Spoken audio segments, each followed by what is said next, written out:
ডাইনী সন্দেহত গাঁওবাসীয়ে খেদি পঠিওৱা এজন বৃদ্ধৰ কৰুণ কাহিনী 25 বছৰ পদপথত জীৱন নিৰ্বাহ কৰি আহিছে পুতৌ দৈমাৰী নামৰ লোকজনে মানৱ সমাজক লজ্জানত কৰা এক জঘন্য ঘটনা সংঘটিত হৈছিল উদালগুৰি জিলাৰ উৰাঙত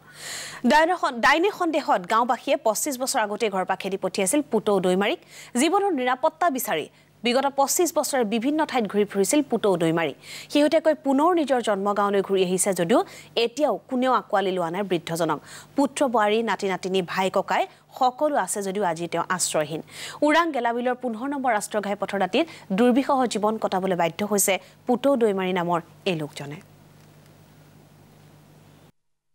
আজি পৰা 30-40 বছৰ আগতে তেওঁৰ পুত্ৰৰ কোৱা মতে ঘৰৰ পৰা নোহা হৈ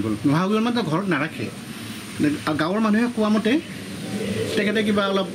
বেজবেজালি কৰে তাৰ কাৰণে গাঁৱত বোলে কোনোবা এজন ঢুকাইছিল সেইটো সন্দেহতে ডাইনা সাজিলে সেইকাৰণে গাঁৱত থাকিব নিদিয়ে বুলি এটা অভিযোগ